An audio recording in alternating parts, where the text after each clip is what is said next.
হতাশ না হয়ে সকলকে সাহসের সঙ্গে করোনা মোকাবেলার আহ্বান জানিয়েছেন প্রধানমন্ত্রী শেখ হাসিনা।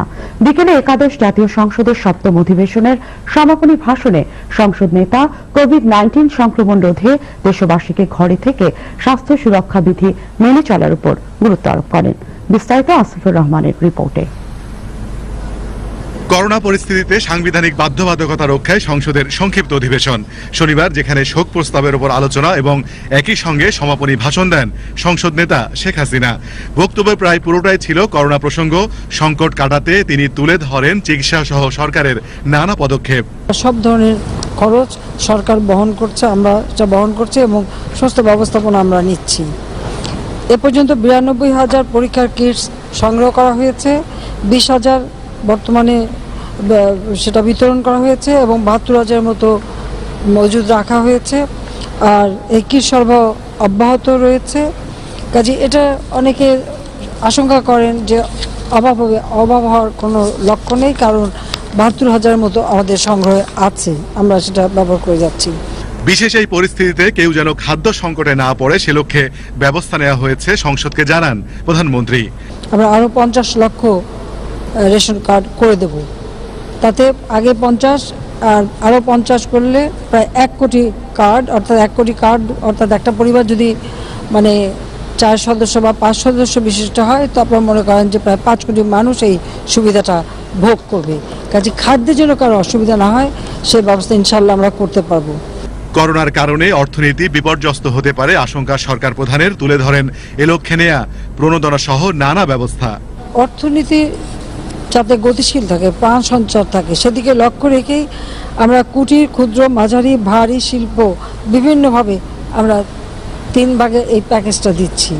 অর্থাৎ এই দুর্ভিক্ষে যদি বিশ্বব্যাপী হয়ও আমার দেশের মানুষ যেন দুর্ভিক্ষে কখনো কবলিত না হয়, সেটা মাথায় রেখে আগাম 3 বছর পর্যন্ত কিভাবে এই অর্থনীতিকে গতিশীল রাখা যায় সেদিকে লক্ষ্য রেখেই আমরা পরিকল্পনা নিয়ে আমরা ব্যবস্থা নিচ্ছি। মাননীয় স্পিকার, একখণ্ড জমিও অনাবাদি থাকবে না বলেন প্রধানমন্ত্রী। জানান উৎপাদন অব্যাহত রাখতে স্বল্প সুদে দেয়া হবে কৃষি ঋণ। কৃষি উৎপাদন যাতে অব্যাহত থাকে, প্রথমে এটা 5% ইন্টারেস্টে আমরা ঋণ দেওয়ার কথা বলেছিলাম, কিন্তু ওটাকে আমরা কমিয়ে এখন 4% ইন্টারেস্টেই আমরা এই ঋণটা দেব। আর এখন যেহেতু ধান কাটা মৌসুম, আমি বলবো যে আমাদের দিনমজুর যারা এখন কাজ পাচ্ছেন না তাদের জন্য একটা সুযোগ, তারা কিন্তু অনেকে এই ধান কাটতে যেতে পারেন বা সকলেরই যাওয়া উচিত। তাই আমাদের ছাত্র শিক্ষক সকলকে বলবো, বিশেষ করে ছাত্রদেরকে আমি বলবোই যে বিশ্ববিদ্যালয় কলেজের ছাত্ররা তারাও যেন একটু এগিয়ে আসে। এই ধানটা যদি আমরা ভালোভাবে তুলতে পারি, আল্লাহর রহমতে আমাদের খাবারের কোনো অভাব হবে না। আর তাছাড়া ইতিমধ্যে আমি ঘোষণা দিয়েছি যে একখণ্ড জমি যেন অনাবাদি না থাকে। প্রধানমন্ত্রী বলেন, হতাশ না হয়ে সাহসের সঙ্গে করোনা মোকাবেলা করতে হবে। আহ্বান জানান ঘরে থেকে স্বাস্থ্য সুরক্ষা বিধি মেনে চলার। যেটা বারবার ঘোষণা করা হচ্ছে, যে নির্দেশনাগুলি দেওয়া হচ্ছে, সবাই দয়া করে সেই নির্দেশনাগুলি মেনে চলবেন। ঘরে বসে আল্লাহর কাছে দোয়া করেন, আল্লাহ সেই দোয়া মানবে, নিশ্চয়ই মানবে। আল্লাহর শক্তিটা যে সবচেয়ে বড় শক্তি, সেটা তো করোনা ভাইরাসের শক্তি দেখেই আমরা বুঝতে পারি যে অস্ত্র গোলা আবার কিছুই কাজে লাগে না। কাজেই সেই জন্য আমি বলছি যে সবাই আল্লাহকে ডাকেন যে আমরা এবং বিশ্ববাসী এই ভাইরাসের হাত থেকে মুক্তি পেয়ে আবার যেন আমরা আমাদের স্বাভাবিক জীবনে ফিরে আসতে পারি, মানুষ যেন স্বাভাবিক জীবনে ফিরে আসতে পারে, মানুষ যেন সুন্দরভাবে আসতে পারে। এর আগে করোনা সংক্রমণে বাংলাদেশ সহ বিশ্বের প্রায় সব দেশে ব্যাপক প্রাণহানি ও পাবনা 4 আসনের সংসদ সদস্য সাবেক ভূমিমন্ত্রী শামসুর রহমান শরীফের মৃত্যুতে সংসদে সর্বসম্মতিক্রমে শোক প্রস্তাব গৃহীত হয়। আসিফুর রহমান, বাংলাদেশ টেলিভিশন, ঢাকা। বৈশ্বিক মহামারী করোনা ভাইরাস সংক্রমণে বাংলাদেশ সহ বিশ্বের প্রায় সব দেশে ব্যাপক প্রাণহানি ও পাবনা 4 আসনের সংসদ সদস্য সাবেক ভূমিমন্ত্রী শামসুর রহমান শরীফের মৃত্যুতে আজ সংসদে সর্বসম্মতভাবে শোক প্রস্তাব গ্রহণ করা হয়েছে। স্পিকার ডক্টর শিরিন শারমিন চৌধুরী এই শোক প্রস্তাব উত্থাপন করেন। রাষ্ট্রপতি মোহাম্মদ আব্দুল হামিদ প্রেসিডেন্ট বক্স থেকে সংসদ অধিবেশন প্রত্যক্ষ করেন। সংসদে করোনায় আক্রান্ত হয়ে Sylhet MAG Osmani medical college হাসপাতালের মেডিসিন বিভাগের সহকারী অধ্যাপক ডক্টর মঈন উদ্দিন ও দুর্নীতি দমন কমিশনের পরিচালক জালাল সাইফুর রহমানের মৃত্যুতে গভীর শোক প্রকাশ করা হয়। সংসদে করোনা ভাইরাসে আক্রান্ত হয়ে দেশ ও বিদেশে বিভিন্ন স্থানে মৃত্যুবরণকারীদের স্মরণে গভীর শোক প্রকাশ করা হয়। সেই সঙ্গে করোনা ভাইরাসে আক্রান্ত সকলের দ্রুত সুস্থতা কামনা করা হয়। শোক প্রস্তাবের উপর আলোচনায় অংশ নেন সরকারি দলের বেগম মতিয়া চৌধুরী, মোহাম্মদ নাসিম, শাহজাহান খান ও বিরোধী দলীয় চিফ হুইপ মশিউর রহমান রাঙা। আলোচনা শেষে মৃত্যুবরণকারীদের আত্মার মাগফিরাত ও শান্তি কামনা করে মোনাজাত করা হয়। এর আগে তাদের স্মরণে 1 মিনিট নীরবতা পালন করা হয়। এরপর সর্বসম্মতিক্রমে শোক প্রস্তাব গ্রহণ করে একাদশ সংসদের 7ম অধিবেশনের সমাপ্তি সংক্রান্ত রাষ্ট্রপতির আদেশ পাঠ করে স্পিকার অধিবেশন সমাপ্তি ঘোষণা করেন। এর আগে বিকেলে স্পিকার ডক্টর শিরিন শারমিন চৌধুরীর সভাপতিত্বে একাদশ জাতীয় সংসদের 7ম অধিবেশন শুরু হলে 5 সদস্যের সভাপতি মণ্ডলীর মনোনয়ন দেন তিনি। সভাপতি মণ্ডলীর সদস্যরা হলেন আসম ফিরোজ, আবুল কালাম আজাদ, এবি তাজুল ইসলাম, কাজী ফিরোজ রশিদ ও মেহর আফরোজ।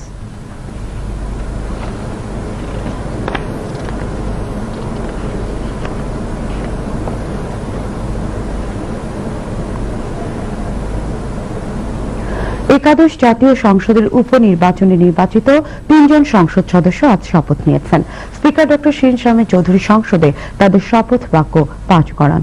আজ শপথ নিয়েছেন ঢাকা 10 আসনে জয়ী আওয়ামী লীগের মোহাম্মদ শফিউল ইসলাম মহিউদ্দিন, গাইবান্ধা 3 আসনে জয়ী অ্যাডভোকেট উম্মে কুলসুম স্মৃতি এবং বাগেরহাট 4 আসনে অ্যাডভোকেট আমিরুল আলম মিলন। গত 21 মার্চ এসব আসনে উপনির্বাচন অনুষ্ঠিত হয়। স্বল্প পরিসরে শপথ অনুষ্ঠানটি সঞ্চালনা করেন সংসদের সিনিয়র সচিব ডক্টর জাফর আহমদ খান। গত 24 ঘন্টায় করোনায় আক্রান্ত হয়ে দেশে আরো 9 জনের মৃত্যু হয়েছে। এ নিয়ে মৃতের সংখ্যা দাঁড়ালো 84 জনে। এছাড়াও নতুন করে 306 জনের দেহে করোনা শনাক্ত হয়েছে। এ নিয়ে মোট আক্রান্তের সংখ্যা দাঁড়ালো 2144 জনে। আজ রাজধানীর মহাখালীতে স্বাস্থ্য অধিদপ্তরের নিয়মিত স্বাস্থ্য বুলেটিনে এসব তথ্য জানান আইডিসিআর এর পরিচালক অধ্যাপক ডাক্তার মির্জাদি সাবরিনা ফ্লোরা। শরীফুল ইসলামের রিপোর্ট। আজকে 18 এপ্রিল 2020 5 বৈশাখ। স্বাস্থ্য অধিদপ্তরের এমআইএস মিলনায়তনে প্রতিদিনের নিয়মিত স্বাস্থ্য বুলেটিনে রোগতত্ত্ব, রোগ নিয়ন্ত্রণ ও গবেষণা ইনস্টিটিউট আইডিসিআর এর পরিচালক অধ্যাপক ডাক্তার মির্জাদি সেব্রিনা ফ্লোরা জানান, গত 24 ঘন্টায় দেশে করোনা ভাইরাসে আক্রান্ত হয়ে আরও 9 জনের মৃত্যু হয়েছে। এই নিয়ে মৃতের সংখ্যা দাঁড়ালো 84 জনে। আর নতুন করে করোনায় আক্রান্ত হয়েছে আরও 306 জন। আমরা গতকাল যে পরীক্ষাগুলো করেছি সেই পরীক্ষার মধ্যে সর্বমোট সংক্রমিত ব্যক্তির সংখ্যা গত 24 ঘন্টায় 306 জন, যা সর্বমোট এই যাবৎ পর্যন্ত সংক্রমিত ব্যক্তির সংখ্যা 2134। গত 24 ঘন্টায় মৃত্যুবরণ করেছেন 9 জন। এ নিয়ে সর্বমোট সংখ্যা হবে 84। আমরা তাদের সবার আত্মার মাগফিরাত কামনা করি। আইডিসিআর এর পরিচালক জানান, গত 24 ঘন্টায় করোনায় আক্রান্তদের মধ্যে 8 জন সহ এ পর্যন্ত মোট 66 জন সুস্থ হয়ে বাড়ি ফিরে গেছেন। গাজীপুরে এখন আমরা সংক্রমণের সংখ্যা বেশি দেখতে পাচ্ছি। এই গাজীপুরের পরেই আমরা নতুন সংক্রমণের এরিয়া হিসেবে আমরা দেখছি নরসিংদীতে রোগীর সংখ্যা বেশি এবং এর পরবর্তীতে নতুন সংক্রমিত রোগীর সংখ্যা বেশি দেখতে পাচ্ছি কিশোরগঞ্জ। এ সময় আতঙ্কিত না হয়ে করোনা ভাইরাসের মোকাবেলা ও বিস্তার রোধে সরকারি নির্দেশনা কঠোরভাবে মেনে চলার পাশাপাশি স্বাস্থ্যবিধি মেনে চলতে জনগণের প্রতি আহ্বান জানান স্বাস্থ্য অধিদপ্তরের কর্মকর্তারা। যে এই রোগ প্রতিরোধের জন্য, এই সংক্রমণ প্রতিরোধের জন্য একমাত্র উপায় বাড়িতে থাকুন, ঘরে থাকুন, সুস্থ থাকুন এবং পরিবারকে সুস্থ রাখুন। একজন থেকে আরেকজনের মধ্যে কমপক্ষে 3 ফুট শারীরিক দূরত্ব বজায় রাখুন। সর্দি কাশি হলে বা জরুরি প্রয়োজনে বাড়ির বাইরে যেতে হলে অবশ্যই মাস্ক ব্যবহার করবেন। যারা কোয়ারেন্টাইনে আছেন তারা কঠোরভাবে কোয়ারেন্টাইনের শর্তগুলো মেনে চলুন। জরুরি প্রয়োজনে বাড়ির বাইরে যেতে হলে ফিরে এসে কোনো কিছু স্পর্শ করার আগেই ভালো করে হাত ধুয়ে নিন এবং সম্ভব হলে পরিধেয় বস্ত্র সাবান পানি দিয়ে 8 ঘন্টা ভিজিয়ে রেখে ধুয়ে ফেলুন। সামান্য জ্বর কাশি। শরীফুল ইসলাম, বাংলাদেশ টেলিভিশন, ঢাকা। পরামর্শ দেওয়ার নামে মানুষের মধ্যে বিভ্রান্তি না ছড়ানোর জন্য মির্জা ফখরুলের প্রতি আহ্বান জানিয়েছেন আওয়ামী লীগের সাধারণ সম্পাদক ওবায়দুল কাদের। তিনি বলেন, এখন একমাত্র ফোকাসই হচ্ছে মানুষের পাশে দাঁড়ানো, অন্য কিছু নয়। ওবায়দুল কাদের আজ সকালে তার সরকারি বাসভবনে ব্রিফিংকালে এসব কথা বলেন। মির্জা ফখরুলের টাস্ক ফোর্স গঠন প্রসঙ্গে আওয়ামী লীগের সাধারণ সম্পাদক বলেন, এটা তার রাজনৈতিক প্রোপাগান্ডা ছাড়া আর কিছুই নয়। ওবায়দুল কাদের আশাবাদ ব্যক্ত করে বলেন, সকলের সম্মিলিত প্রয়াস ও প্রধানমন্ত্রী শেখ হাসিনার দৃঢ় নেতৃত্বে এই সংকট উত্তরণ সম্ভব হবে। বিশ্ব স্বাস্থ্য সংস্থার স্বাস্থ্যবিধি ও প্রধানমন্ত্রী শেখ হাসিনার নির্দেশনা মেনে চলার আহ্বান জানান ওবায়দুল কাদের। ত্রাণ নিয়ে অনিয়ম প্রসঙ্গে ওবায়দুল কাদের বলেন, কিছু সংখ্যক দুর্নীতিবাজ এই অপকর্মে জড়িত, তাদের বিরুদ্ধে সরকার কঠোর ব্যবস্থা নিচ্ছে।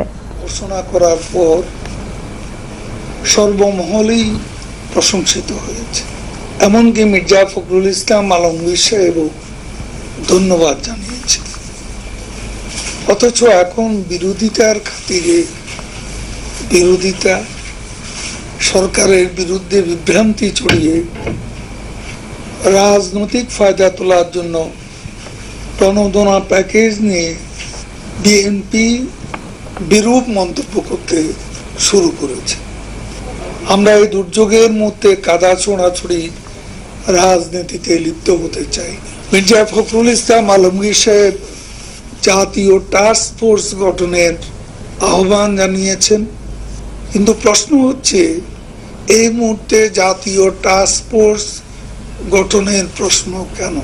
যুক্তরাজ্য টাস্ক ফোর্স হয়েছে ভ্যাকসিনের জন্য, এবং যুক্তরাষ্ট্র বিশেষ টাস্ক ফোর্স গঠন করা হয়েছে, এটা মেডিকেল টাস্ক ফোর্স গঠন করা হয়েছে।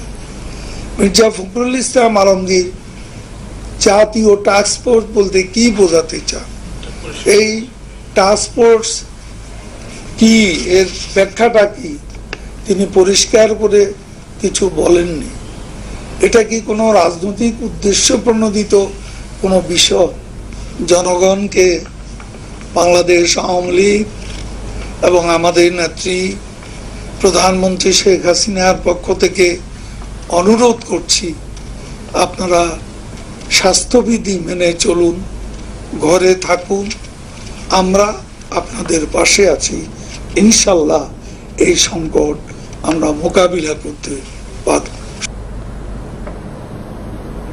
না বুঝে তড়িঘড়ি করে আওয়ামী লীগের ত্রাণ কমিটি নিয়ে টিআইবি ও বিএনপির মন্তব্য চরম দায়িত্বহীনতার পরিচয় বলে মন্তব্য করেছেন তথ্যমন্ত্রী ডক্টর হাসান মাহমুদ। তিনি আজ সংসদ অধিবেশনে যোগ দেওয়ার আগে এ মন্তব্য করেন। তথ্যমন্ত্রী বলেন, করোনা ভাইরাসের কারণে আওয়ামী লীগের ত্রাণ গ্রাম পর্যায়ে পৌঁছে দিতে সমন্বয় সাধনের জন্যই কমিটি গঠনের কথা বলা হয়েছে। এই কমিটির কাজ হবে আওয়ামী লীগের ত্রাণ বিতরণ করা। সরকারি ত্রাণ বিতরণের ক্ষেত্রে তারা কোনো ভূমিকা রাখবে না। তিনি বলেন, আওয়ামী লীগ বিরোধী দলে থাকলেও এবং ক্ষমতায় থেকেও সব সময় জনগণের পাশে আছে। বাংলাদেশ আওয়ামী লীগের পক্ষ থেকে একেবারে গ্রাউন্ড পর্যায়ে ত্রাণ বিতরণের জন্য যে কমিটি গঠন করতে বলা হয়েছে, এটি বাংলাদেশ আওয়ামী লীগের পক্ষ থেকে ত্রাণ বিতরণ করার জন্যই এই কমিটি গঠন করতে বলা হয়েছে। এই কমিটির কাজ হবে বাংলাদেশ আওয়ামী লীগের পক্ষ থেকে ত্রাণ বিতরণ করা এবং আওয়ামী লীগের বিভিন্ন পর্যায়ের নেতৃবৃন্দ যে শুরু থেকেই ত্রাণ বিতরণ করছেন সেটির মধ্যে সমন্বয় করা, যাতে সব মানুষের কাছেই ত্রাণ পৌঁছায়, যাতে কোনো মানুষই দুস্থ মানুষই ত্রাণ বিতরণ কার্যক্রমের বাইরে না থাকে। এই কমিটি সরকারি ত্রাণ বিতরণ করার ক্ষেত্রে কোনো ভূমিকা রাখবে না। এই বিষয়টি যারা না বুঝে টিআইবি রিজভী সাহেব সহ যারা বিবৃতি দিচ্ছেন তড়িঘড়ি করে, তারা সেটি দায়িত্বশীলতার পরিচয় দেননি। আমরা যখন বিরোধী দলে ছিলাম তখনও দেশে যখন বন্যা হয়েছে তখন ত্রাণ বিতরণ কার্যক্রম হয়েছে। আমরা যখন সরকারি দলে ছিলাম এবং আছি তখনও বিভিন্ন সময়ে দেশের প্রয়োজনে, জনগণের প্রয়োজনে আওয়ামী লীগ এই পাশে দাঁড়িয়েছে। আজকে সমগ্র দেশে আওয়ামী লীগের নেতৃবৃন্দ ছাড়া অন্য কেউ সেইভাবে ত্রাণ বিতরণ করছেন।